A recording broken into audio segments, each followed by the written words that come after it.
Eu quero ler um texto em 1 Coríntios capítulo 13, quando o apóstolo Paulo, de forma sobrenatural, ele define o verdadeiro amor. E ele diz assim: eu passo agora a mostrar a vocês um caminho ainda mais excelente. Paulo está dizendo, tem um caminho melhor, e o melhor caminho é o amor.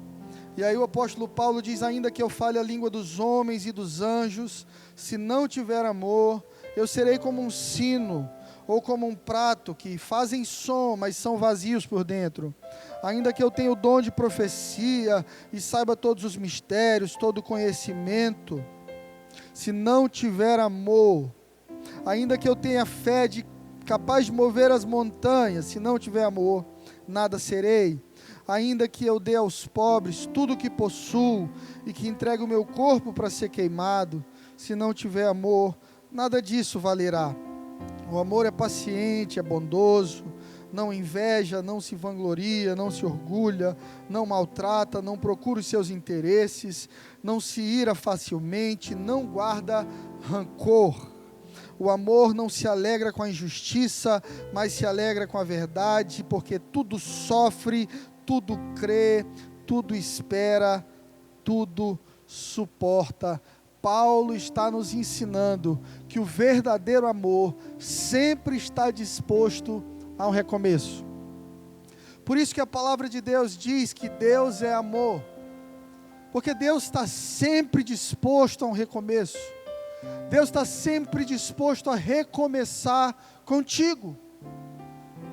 Você consegue entender que Deus já te deu 1, 2, 3, 4, 5 chances, e às vezes a gente vai começando a achar que Deus cansou da gente. Tá bom já. Que se fosse eu, não teria me dado tantas chances assim. Mas graças a Deus, louvado seja o nome do Senhor, que o nosso Deus é um Pai de amor, sempre disposto a recomeçar. Todos nós viveremos recomeços daqui para frente. O mundo nunca mais será como foi. Nasce agora no coração de algumas pessoas um sentimento urgente por conhecer a Deus. Outros por se voltarem para Deus. Outros são filhos distantes e que o Pai está chamando de volta para casa. E se você é uma dessas pessoas, eu quero te dizer que Deus é amor, Deus te ama, Deus quer restaurar a tua vida, Deus quer restaurar a tua família, Deus quer cuidar de você nessa quarentena, Deus quer arrumar a tua casa, as estruturas da tua casa, para te levar para um lugar mais alto, para um lugar na presença dEle. Paulo está falando aqui em 1 Coríntios 13, de uma igreja que pode estar olhando para as coisas erradas, de uma igreja que pode estar se impressionando com as coisas erradas, de uma igreja que possivelmente estava se apaixonando mais pelas bênçãos do que pelo abençoador. E todos nós corremos o risco de sonhar, de pedir tantas coisas para Deus e esquecer de nos relacionarmos com Ele. Então oramos à noite: ó Senhor, me guarda do coronavírus, me deixa voltar à minha vida normal, me deixa concluir os negócios que eu não concluí, me deixa continuar com os meus sonhos, me ajuda, Senhor. E esquecemos que a verdadeira vida não são os negócios, que a verdadeira vida não é ter o que comer, que a verdadeira vida é o pão da vida. Negócios são sim importantes, e aqui não diminua a importância do seu trabalho, não diminua a importância do seu sustento, mas eu elevo a importância de Deus nas nossas vidas. E Paulo, já há muito tempo atrás, falava para uma igreja em Corinto, que possivelmente estava olhando mais para aquilo que Deus podia dar, do que para o próprio Deus. Deus quer sim te abençoar, Deus quer te guardar, Deus quer cuidar de ti, mas o melhor presente que Ele pode te dar é te chamar de filho. No versículo 8 do capítulo 13 de 1 Coríntios, o apóstolo Paulo diz assim: o amor nunca falha. Havendo profecias, elas serão aniquiladas; havendo línguas, cessarão, e havendo ciência, desaparecerá. Paulo está dizendo, os dons são ótimos, mas existem coisas maiores. Porque corremos o risco de ser uma igreja que ama os dons, mas que esquece do dono dos dons. Então amamos orar, amamos ir para a igreja para louvar ao Senhor, amamos ir para a casa de Deus para encontrar com nossos irmãos, mas quando isso nos é tirado, então nasce uma tristeza profunda dentro de nós, porque sentimos falta, e óbvio que faz falta, mas o apóstolo Paulo quer colocar os nossos olhos no lugar certo. Quando cessam as línguas, quando cessam as profecias, quando cessam os dons, quando cessam as reuniões nos templos, o que permanece? O que permanece na sua vida quando tudo cessa? Será que permanece o medo? Permanece a insegurança, o temor, o pânico? Será que permanece a carnalidade? Você então agora, porque não vem mais à igreja, você agora se entrega às lives dos sertanejos, ao uísque, aos seus desejos. O apóstolo Paulo está dizendo que só tem uma coisa que não passa, e é o amor.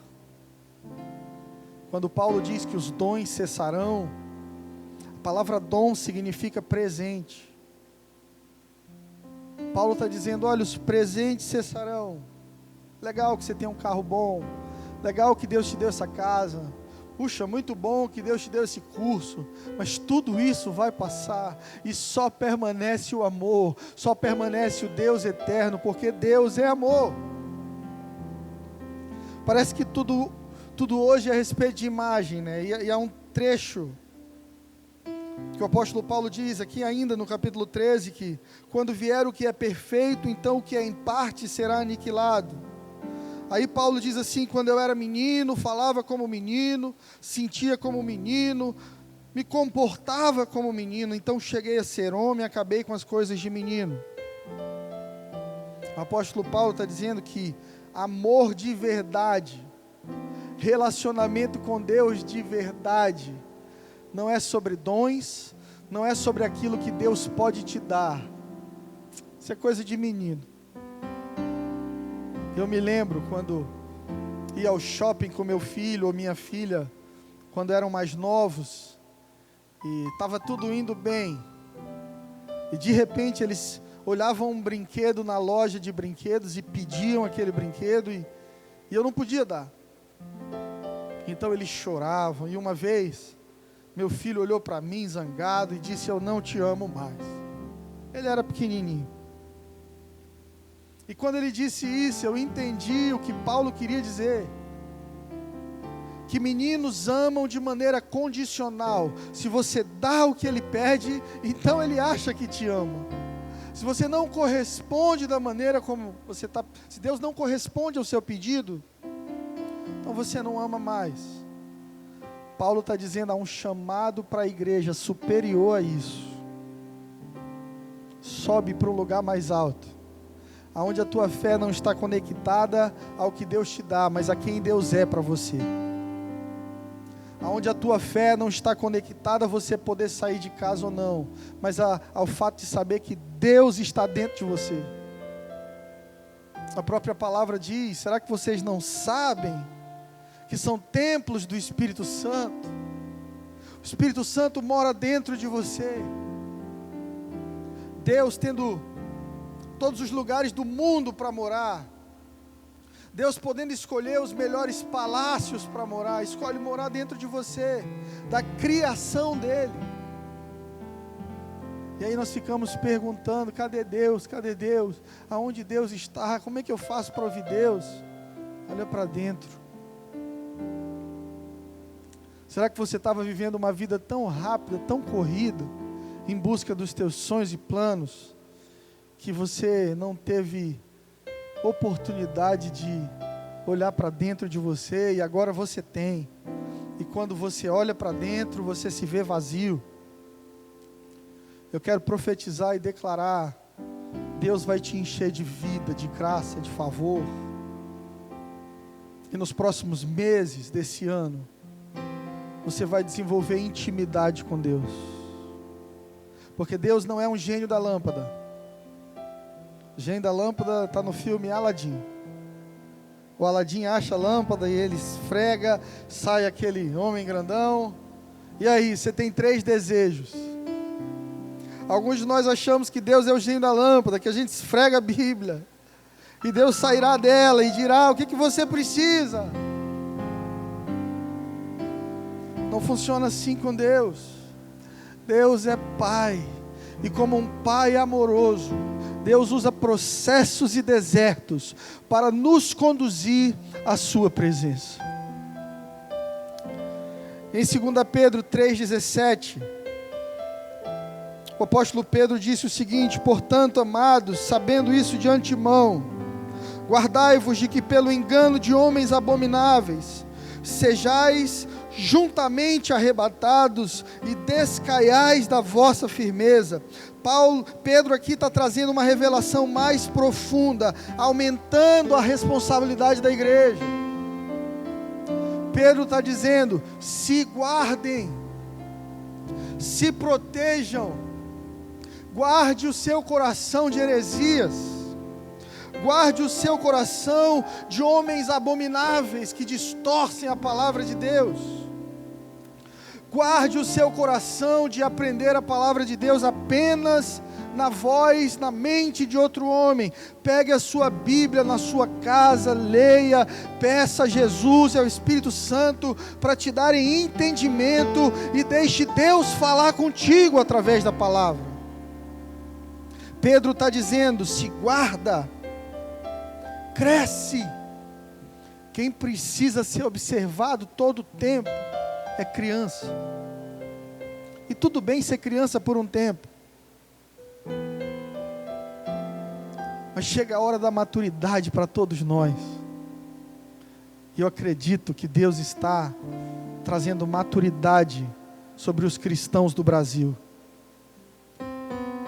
onde nossa fé não está num sabonete ungido, onde a nossa fé não está numa oração de tantas horas no monte, onde a nossa fé não está naquilo que podemos fazer, mas naquilo que Ele fez. João 3,16 diz que Deus amou tanto o mundo, que deu o seu único Filho, para que todo aquele que nele crê, não pereça, mas tenha vida eterna. Uma vez conversando com um amigo que foi muito famoso na música, ganhou vários prêmios da MTV e teve uma carreira brilhante, mas estava viciado em drogas e a ponto de morrer.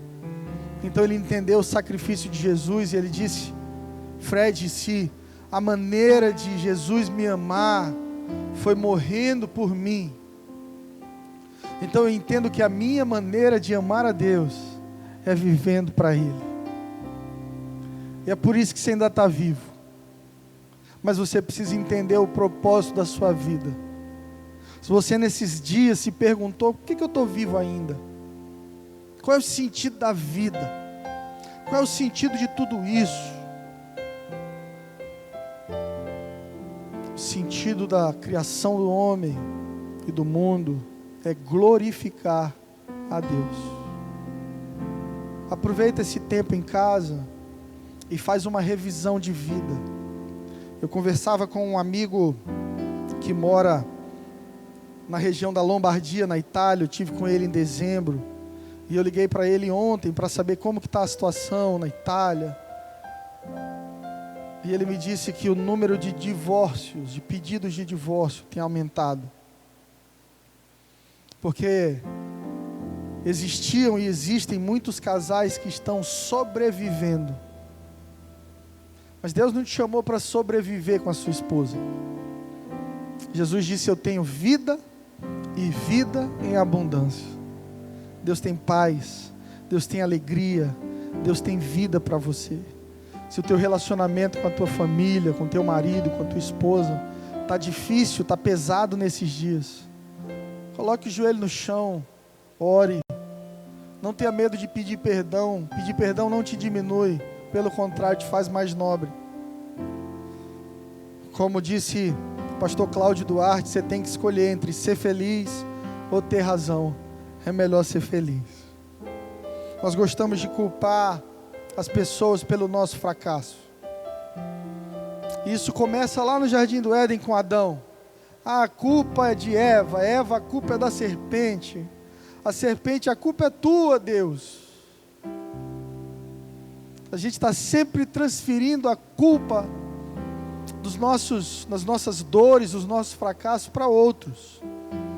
E é justamente isso que nos impede de recomeçar de maneira saudável, efetiva. Enquanto a culpa das tuas dores e dos teus fracassos forem de outros, você nunca vai recomeçar direito. Você precisa trazer a culpa para si, olhar para dentro de você, reconhecer suas culpas e dores, e dizer: sim, Deus, eu sou essa bagunça aqui, mas eu creio que o Senhor pode organizar a minha vida, eu creio que o Senhor pode me curar, eu creio que o Senhor pode me libertar, eu creio que a Tua palavra é suficiente para preencher meu coração, e me tirar dessa zona de conforto, e me levar para um lugar mais perto de Jesus Cristo. Para virar páginas nas nossas vidas, nós precisamos tomar o controle de volta, para realmente recomeçar. Romanos capítulo 6, versículo 4. Ainda o apóstolo Paulo diz o seguinte: de sorte que fomos sepultados com ele, pelo batismo na morte, para que como Cristo foi ressuscitado dentre os mortos para a glória do Pai, assim andemos nós também em novidade de vida. Ou seja, eu posso ainda estar enfrentando o mesmo desafio, eu posso ainda estar ganhando o mesmo salário, eu posso ainda estar enfrentando algumas crises que já duram anos na minha vida, mas eu posso decidir, acima de tudo isso, caminhar em novidade dentro de mim e vencer estas coisas. Para que as coisas mudem do lado de fora, elas precisam primeiro mudar do lado de dentro. Infelizmente, a nossa geração das redes sociais, a gente vive de aparência. A gente coloca uma foto linda no Instagram e vai para o quarto chorar.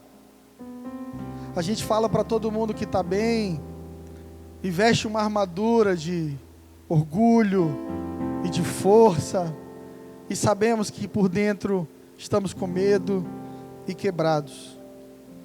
Nós precisamos primeiro mudar as coisas do lado de dentro, para que elas mudem do lado de fora. Você precisa olhar para dentro de você, reconhecer as suas limitações, saber que você não tem o controle de nada, você só está vivo, eu só estou vivo, pela graça de Deus, pela misericórdia de Deus, pela bondade de Deus. A palavra diz que as misericórdias do Senhor se renovam todas as manhãs. E todas as vezes que eu me lembro desse versículo, eu me emociono, porque nós vamos aos jornais, e todos os dias os índices de morte aumentam, em diversos países. E aí vamos nos ligando tanto às notícias ruins, que esquecemos de olhar no espelho, e perceber que ainda estamos aqui, que até aqui o Senhor nos ajudou, e que Deus tem nos permitido viver e atravessar essa crise com saúde e com paz. Para alguns de nós, tem nos sido permitido até ajudar outros, abençoar, como faremos esse mês, final desse mês, com o Jesus Delivery. Vamos levar Jesus às ruas, vamos levar Jesus àqueles que precisam, em forma de arroz, feijão e de uma palavra de consolo. Mesmo que as coisas do lado de fora na sua vida ainda estejam as mesmas ou tenham piorado, eu quero te desafiar a melhorar do lado de dentro. É possível viver em paz no meio da tempestade. Quero repetir. É possível viver em paz no meio da tempestade. Olha para frente. Vira a página. Decida recomeçar. Recomeçar diferente. Recomeçar com Jesus. E eu te garanto, você será mais que vencedor em todas as batalhas que você enfrentar na vida.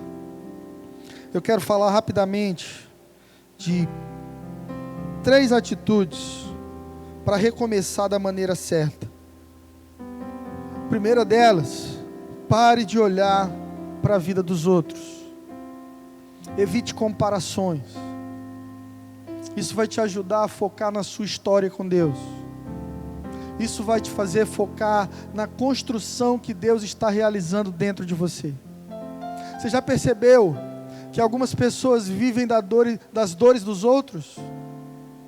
Você já percebeu que em momentos assim, tem gente que vive ligando para o outro: como é que você está? Ei, você está bem? Está tudo bem contigo? Mas no fundo não há uma preocupação. Há só uma fuga das suas próprias dores e uma tentativa de conexão com a dor do próximo. É bom que a gente se importe com o outro, é bom que a gente cuide dos outros, mas antes de mudar o mundo, nós precisamos arrumar nosso quarto. Antes de levar cura para alguém, a gente precisa ser curado. Antes de pregar alegria, a gente precisa vencer a tristeza. Eu quero te desafiar a olhar para dentro de você, seja qual for o panorama que você tem diante de você hoje, e saber que Jesus pode mudar a tua vida. Jesus pode restaurar teu coração. Jesus pode te dar alegria verdadeira e te fazer prosperar e te fazer viver de verdade, mesmo no meio da crise. Nós precisamos olhar para nós e dizer: Senhor, muda-me primeiro. Me ajuda a amar a mim mesmo. Porque a medida, Léo, foi a seguinte: que eu devo te amar como eu amo a mim mesmo. Como é que eu posso amar alguém se eu não me amo?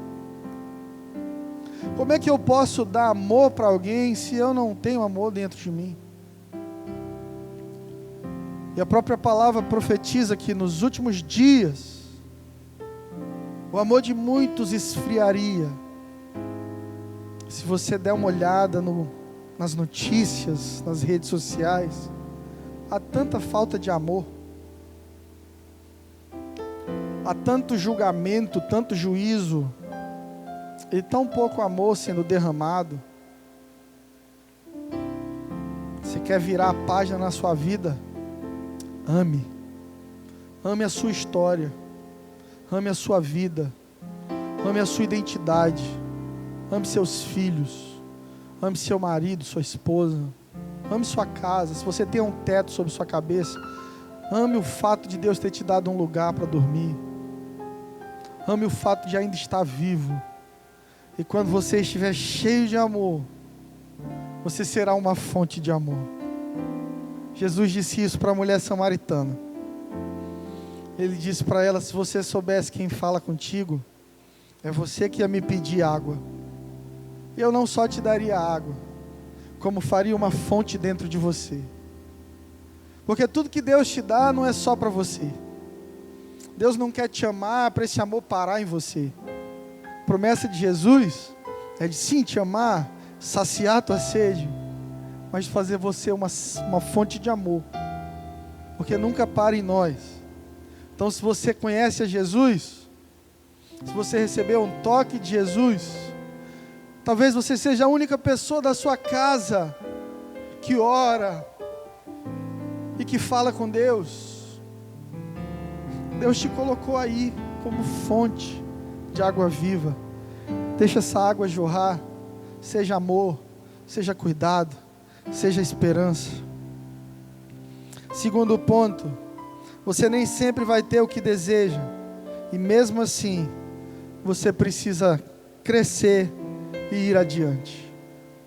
Você já precisou deixar algumas coisas para trás, esquecer alguns sonhos, abrir mão de alguns desejos.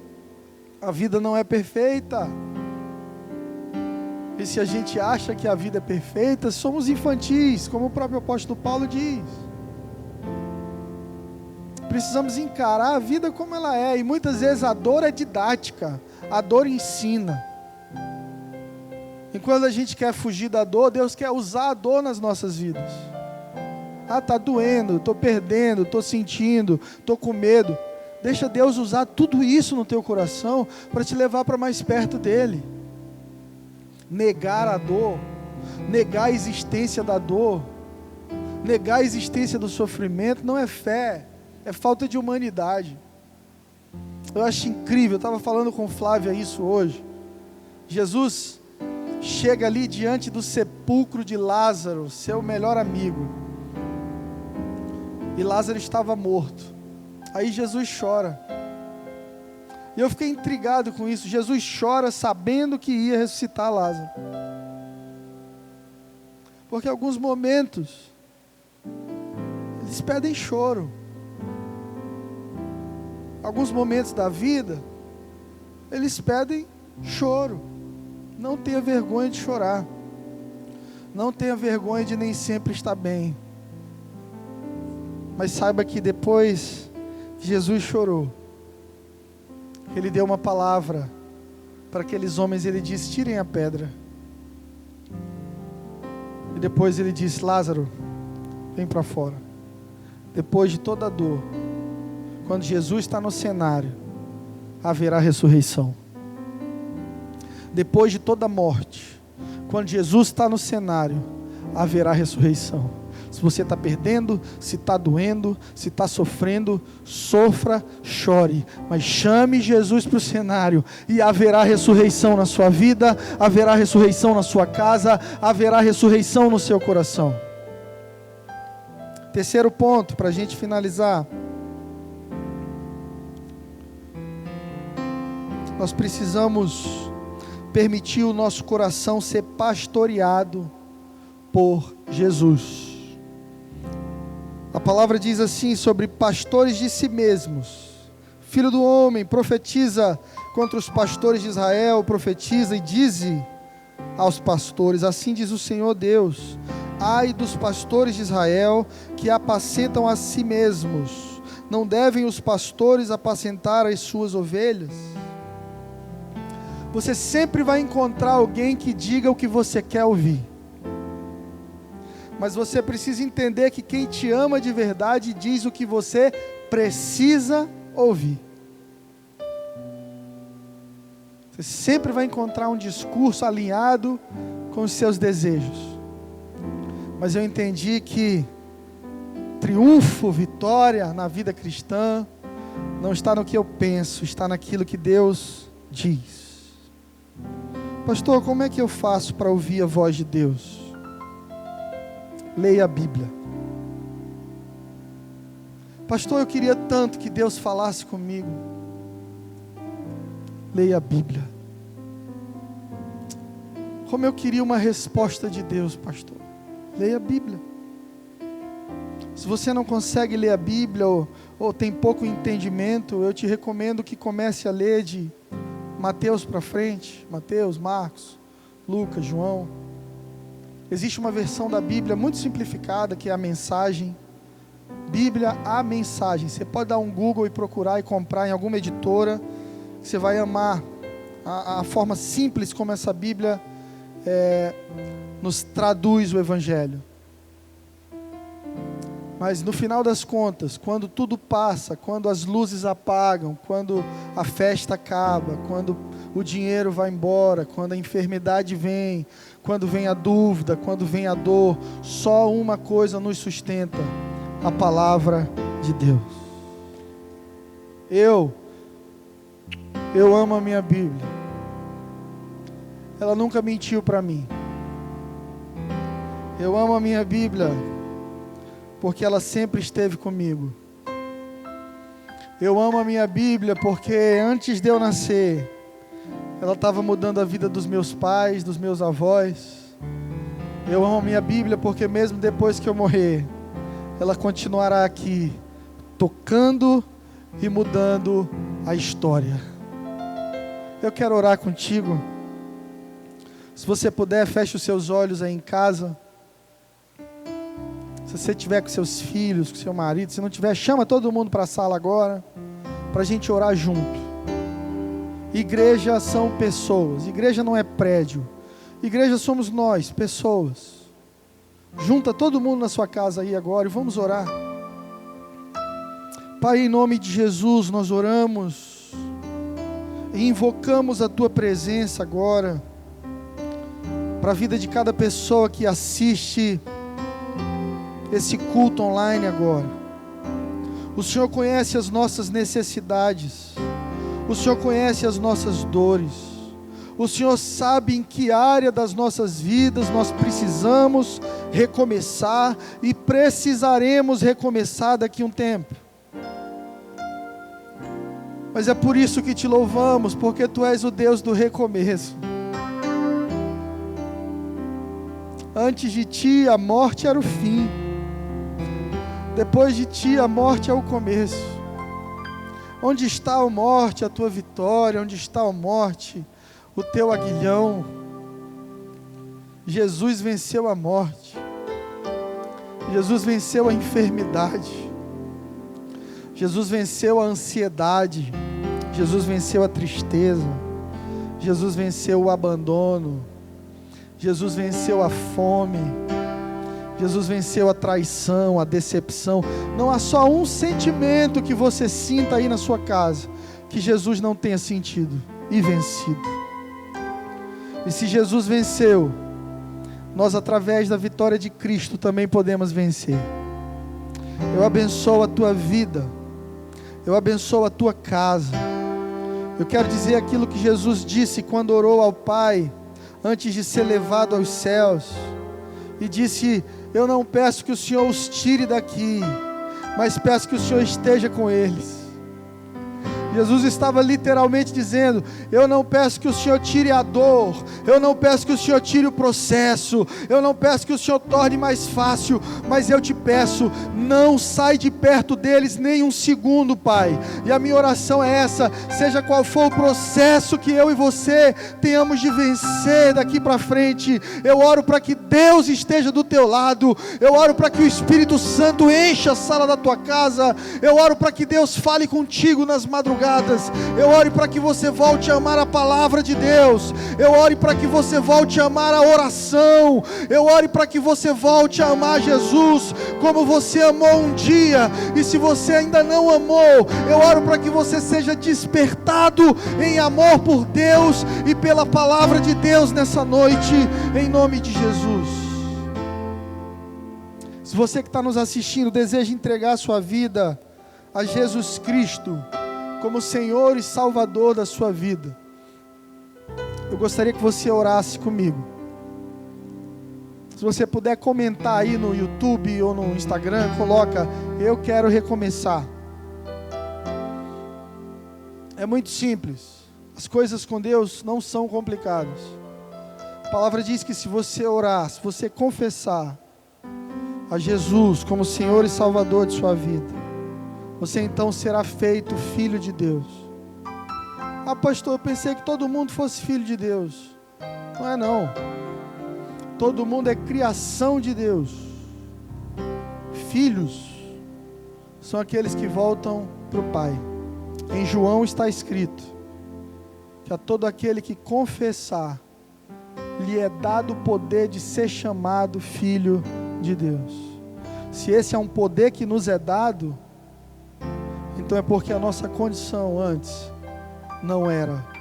E a palavra também diz que todos pecaram e destituídos foram da glória de Deus.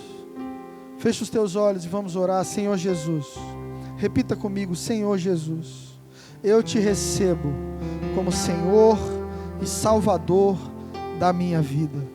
Eu me arrependo de todos os meus pecados, de todas as minhas injustiças, e eu te peço, restaura a minha vida, restaura o meu coração, para que mesmo um dia, quando eu morrer, eu possa viver na tua presença eternamente, em nome de Jesus, Amém.